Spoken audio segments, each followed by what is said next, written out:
Have you ever wondered why the fall of an empire feels predictable only after it has already collapsed? This question has haunted historians, economists, and geopolitical analysts for centuries, yet the answer hides in a pattern so old that most people no longer notice it. There's a six-stage economic cycle that has repeated itself from ancient colonies to modern superpowers, shaping currencies, decisions, and entire civilizations. And the most unsettling part is that this same pattern appears again today, influencing modern geopolitics in ways the public rarely understands. When you look closely at the rise of military power, the expansion of trade routes, the strengthening of national currencies, and the subtle decay that follows prosperity, it becomes harder to believe these are random events. Instead, they form a coded sequence, a silent rhythm that nations follow without even realizing they are part of a larger script. What if the greatest global powers of our time are not leading the world forward, but simply repeating a path already walked by countless empires before them? What if the currency you trust, the stability you assume, and the alliances you believe in are all tied to a stage that has already been mapped out by history? As we uncover this six-stage cycle, you may start to see the world with new eyes. You may recognize signs in trade agreements, debt expansion, social fragmentation, and currency manipulation that mirror the same moves that doomed empires in the past. The truth is that modern nations often believe they are too advanced or too wealthy to fall into old traps. Yet history shows that confidence is usually highest, right before the decline becomes impossible to hide. Before we move forward, let me ask you something. Have you ever felt that global events seem coordinated almost as if they follow a hidden script? If this idea has crossed your mind even once, then you're already closer than most people to understanding the core of this cycle. What you will discover now may challenge the way you interpret news headlines, market shifts, and political decisions. And if you stay with me, the next stages of this pattern will begin to connect in ways that might surprise you. If this first part made sense to you, tell me in the comments what stage you believe the world is currently in. Your perspective is important, and it helps deepen the conversation. Do not forget to like this video and check if you are already subscribed to the channel so you do not miss the next insights. Now, as we continue, notice how the early movements of this cycle quietly set the foundation for everything that comes afterward, creating a path that nations follow long before they realize what is happening. From the moment a small settlement becomes a colony with ambitions, the cycle of expansion begins quietly, built not only on military force, but on an economic logic that has remained unchanged for thousands of years. Early empires did not rise by accident. They followed a progression driven by resource extraction, strategic trade, and the consolidation of local power. As wealth accumulated, leaders discovered that influence was far more effective than brute strength. This is why nearly every empire in history developed the same three pillars during its rise: territorial growth, structured taxation, and a currency system meant to legitimize its authority. When these elements aligned, the empire entered a momentum so powerful that it seemed unstoppable, and for a time, it truly was. But the interesting part is that this rise was never linear. It was more like a wave, fueled by confidence, innovation, and competition. As an empire established trade dominance, foreign regions became dependent on its goods, its military protection, and eventually its currency. This interconnected web created the illusion of stability, even though it quietly demanded constant expansion. The more an empire grew, the more resources it needed, and the more pressure it placed on neighboring territories. This pressure created new conflicts, new alliances, and new economic dependencies, each reinforcing the empire's position as the central power of its world. Yet every empire, without exception, reached a critical moment when its own success became the beginning of its challenges. The administration grew larger, the cost of maintaining distant territories increased, and the population became dependent on the prosperity that expansion had created. This stage was often mistaken for peak stability, but it was actually the point when the economic structure started shifting. The empire relied more heavily on taxation, debt, and control of trade routes to sustain what previously came naturally. These efforts worked for a time, and the economy often looked stronger than ever, but beneath the surface, the first signs of strain began to form. These early cracks were subtle: rising inequality, administrative complexity, and the need to secure resources that were increasingly distant. None of these signs were alarming on their own, which is why most leaders ignored them. But together, they marked the beginning of a transition toward the next phase of the cycle, one in which currency strength and economic confidence became the primary indicators of power. What follows is a shift that every major empire has faced, a shift that modern nations still experience today, even if they rarely recognize it in real time. As empires matured, their true power shifted from armies and territories to something far more subtle and influential: the strength of their currency. A dominant currency was not just a medium of exchange, but a declaration of supremacy, a tool that shaped international trade, taxation, and political alignment. The shift toward monetary power often happened quietly, long before anyone realized it was the central pillar of the empire. Once foreign nations began storing reserves, pricing goods, or settling debts in the empire's currency, the balance of global influence tilted permanently in its favor. This monetary confidence created a sense of security that reached every level of society, from merchants to politicians, reinforcing the belief that the empire's prosperity would last indefinitely. But behind this confidence was a fragile truth. A strong currency required constant trust, and trust depended on economic discipline, political stability, and predictable governance. As the empire expanded, these conditions became harder to maintain. Production costs rose, military budgets increased, and the government relied more on borrowing to sustain its growing responsibilities. To keep the currency attractive, leaders often manipulated interest rates, expanded credit, or adjusted trade rules, believing they could maintain the illusion of balance without addressing the deeper structural issues forming beneath the surface. These measures prolonged the appearance of strength, but they also introduced new vulnerabilities that would only become visible later. The first signs of currency erosion were usually ignored, partly because they appeared in distant markets or small fluctuations that seemed insignificant. Yet these early indicators were crucial. Rising debt levels, lower productivity, and an increasing dependence on financial engineering, rather than real economic output, were patterns seen in nearly every powerful empire near the midpoint of its cycle. The currency still appeared dominant, but the foundation supporting it had begun to hollow out. Even trade partners sensed the change, subtly adjusting their strategies, diversifying reserves, or exploring alternative alliances as a form of insurance. What makes this stage so deceptive is that the empire often feels stronger than ever. Stock markets flourish, consumer spending rises, and political leaders celebrate record growth.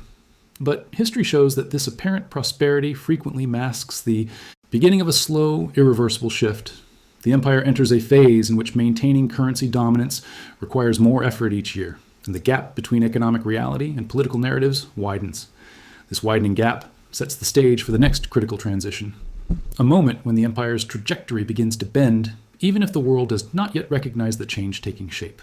The moment an empire begins its descent rarely arrives with dramatic announcements or sudden shocks. Instead, it begins with subtle shifts that are easy to overlook, especially when the nation still appears strong on the surface. The economy continues to grow, markets remain active, and institutions project confidence. Yet behind this facade, something begins to change. Debt accumulates at a pace faster than productivity. Political decisions become reactive rather than strategic, and the cost of maintaining global influence becomes heavier each year. This is the period in which the empire transitions from genuine strength to the maintenance of an image of strength, a moment that history repeatedly identifies as the turning point of the cycle. During this stage, leaders often mistake momentum for stability.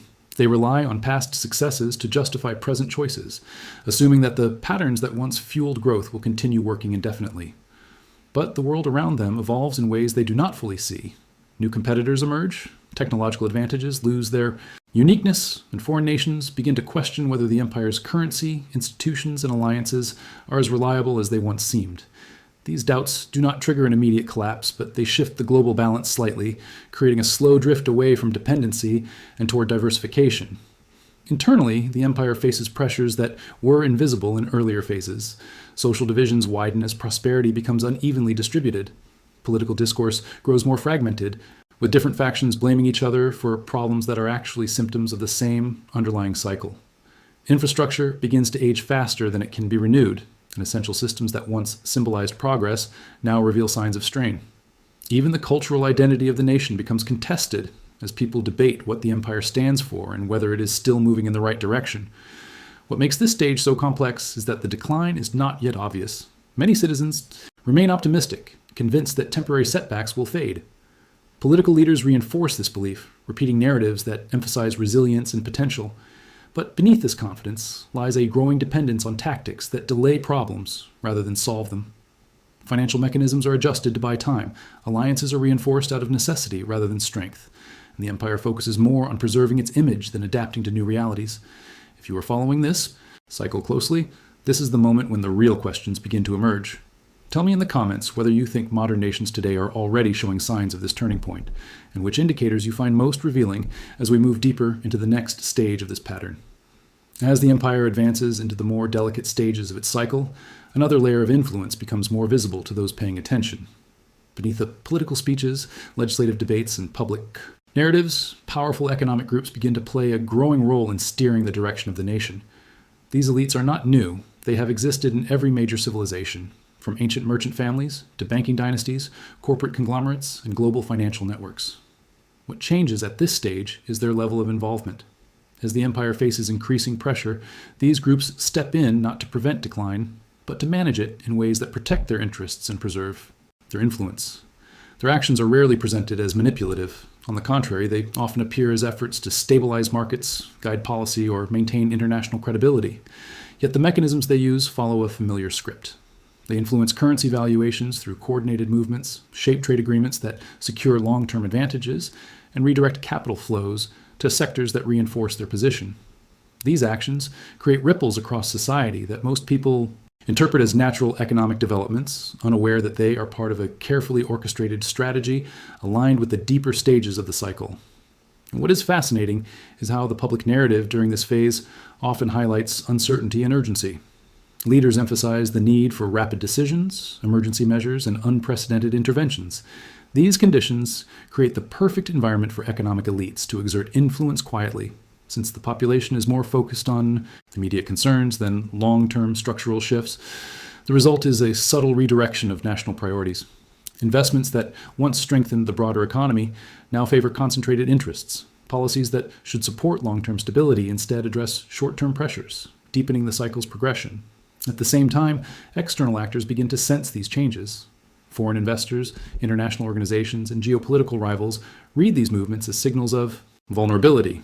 They adjust their strategies accordingly, either by reducing exposure, increasing leverage, or positioning themselves to benefit from the empire's eventual transition.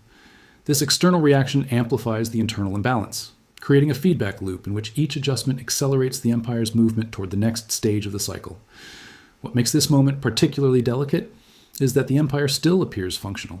Its institutions still work, its currency still circulates globally, and its military still projects strength. But the underlying decision-making has shifted. The priorities that once fostered growth and stability now serve to maintain control during a period of mounting pressure. These maneuvers prepare the ground for the next unavoidable development, when the strain becomes visible not only to analysts, but to the entire world. As the cycle advances, the empire enters a stage where the pressures accumulated over decades begin to synchronize, in a way that makes crises not only possible, but almost inevitable. These moments are often described as sudden or unexpected, yet history shows that they follow a pattern shaped by predictable triggers. Rising debt, stagnating productivity, currency distortions, geopolitical overreach, and widening social divides all begin to interact like interconnected gears. When one gear accelerates, the others respond in ways that amplify the overall strain. This is why empires rarely collapse due to a single event. Instead, they face a convergence of tensions that have been building quietly beneath the surface. During this period, governments typically attempt to manage the growing instability through policies that promise relief but deliver only temporary calm. Interest rates are adjusted rapidly, new regulations are introduced without long-term strategies, and emergency spending becomes more common. These actions soothe public anxiety for a moment, giving the impression that the crisis is under control. Yet each intervention pushes the underlying problems further into the future, while making them more difficult to resolve. The empire becomes increasingly dependent on short-term solutions, losing the structural resilience that characterized its earlier stages. Markets respond to these signals with heightened sensitivity. Investors become cautious, international partners reevaluate their exposure, and industries that once thrived under conditions of stability begin to contract.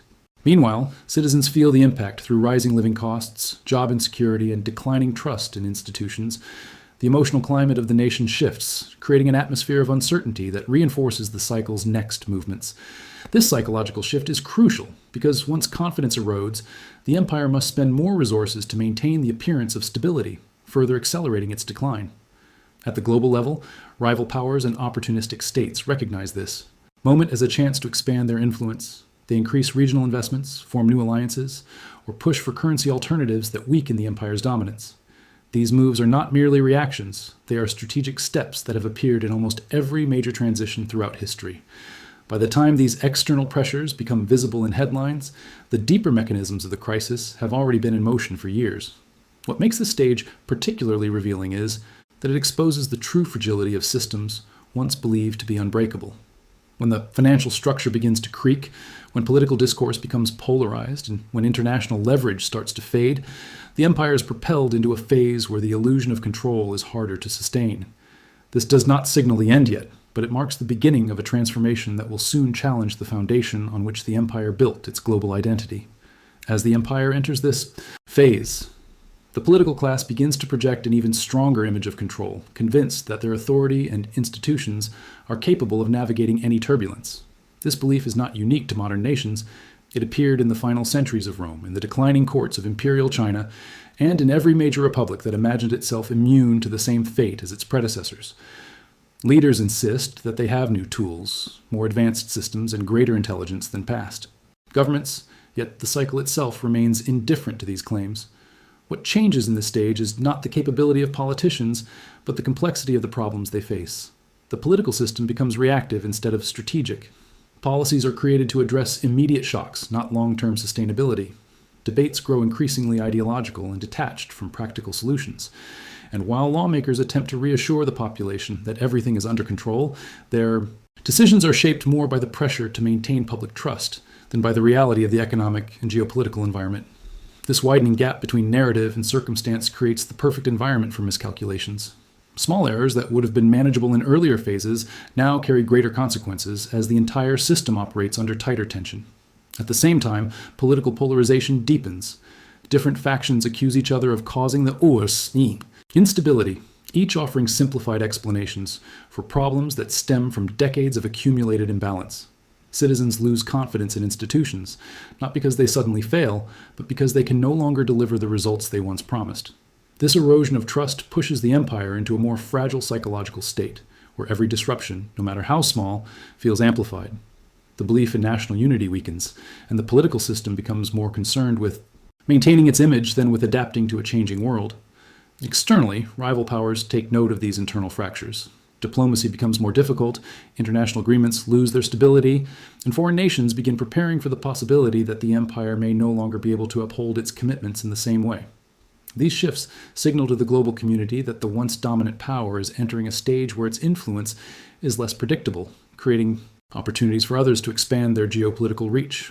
And what is most striking about this point in the cycle is that the empire still possesses many of the tools that once made it strong. It still has institutions, alliances, and economic resources. But the mindset has shifted. Instead of shaping the future, the nation focuses on preserving a version of the past that no longer aligns with current realities. And this tension between identity and circumstance accelerates the movement toward the cycle's final stages, where the consequences of earlier decisions begin to surface more visibly. Tell me in the comments whether you believe modern political systems today are truly in control, or whether they are only managing perceptions as deeper forces reshape the global landscape. As the cycle moves forward, something remarkable happens.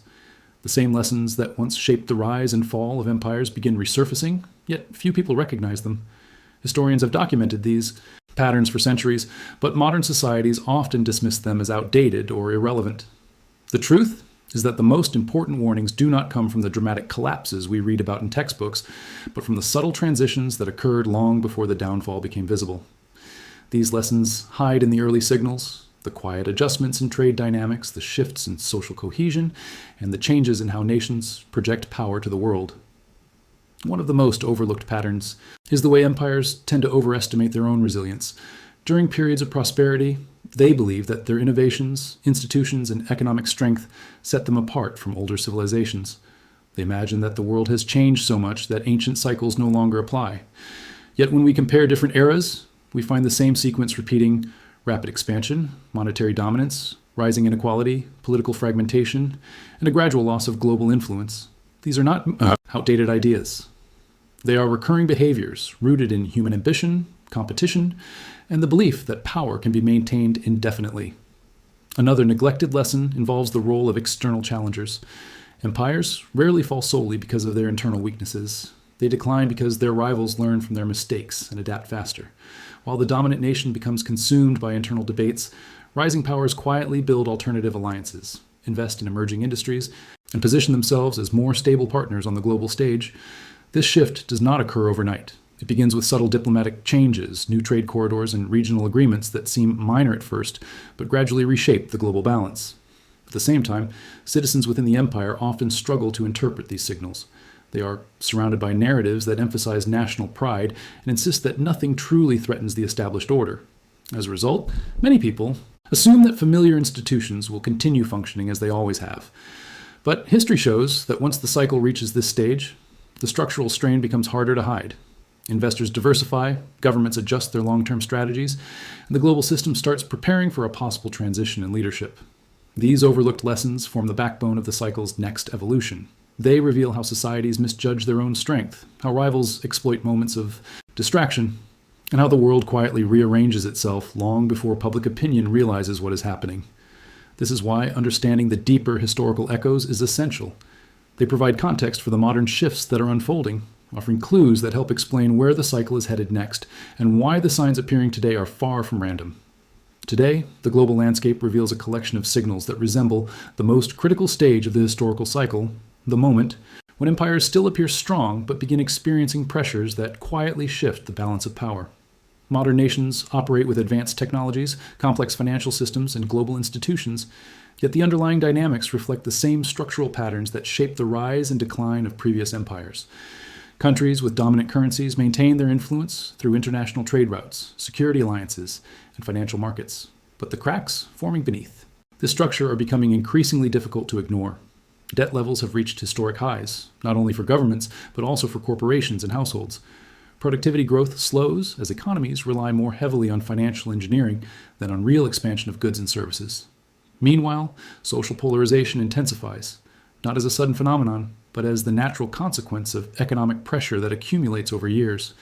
These conditions mirror the middle stages of decline that historians have documented across multiple civilizations. The outward projection of strength remains intact, but the foundation requires more and more effort to sustain. On the geopolitical stage, rivals are gaining confidence. Nations that once operated within the framework of a single global power now explore new alliances, regional currencies, and independent trade systems designed to reduce vulnerability. These initiatives are not isolated. They reflect a coordinated global movement toward diversification of influence, reminiscent of earlier eras when rising powers quietly reshaped international order, while dominant empires focused on managing internal tensions. The shift is subtle but unmistakable to those who study economic cycles and geopolitical transitions. At the same time, internal political debates in leading nations become increasingly intense. Governments struggle to balance short-term demands with long-term stability, creating inconsistent strategies that signal uncertainty to international observers. Policies oscillate between austerity and stimulus, openness and protectionism, cooperation and confrontation. This inconsistency sends a message that the empire is no longer directing the global narrative with confidence, but reacting to forces it can no longer fully predict or control. Yet despite all these pressures, the empire does not collapse at this stage. Instead, it enters a moment of fragile equilibrium, maintaining the appearance of strength while silently drifting toward a more vulnerable position. Investors, analysts, and competing nations watch closely, aware that what happens next will define the future of global power. This is the stage where history becomes most instructive, because it reveals how quickly transitions can accelerate once the final elements of the cycle align. And as we approach the closing phase, the lessons of past civilizations grow more relevant than ever. As the cycle reaches its final stage, the empire enters a period where the consequences of earlier decisions begin to surface with greater clarity. The pressure that once accumulated quietly now interacts more visibly with the political, economic, and social landscape.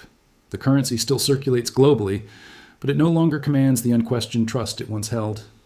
International markets watch every policy announcement with heightened sensitivity, and rivals sense opportunities that were unimaginable a generation earlier.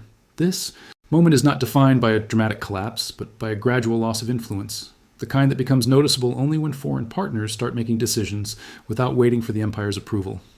Internally, the strain becomes harder to mask.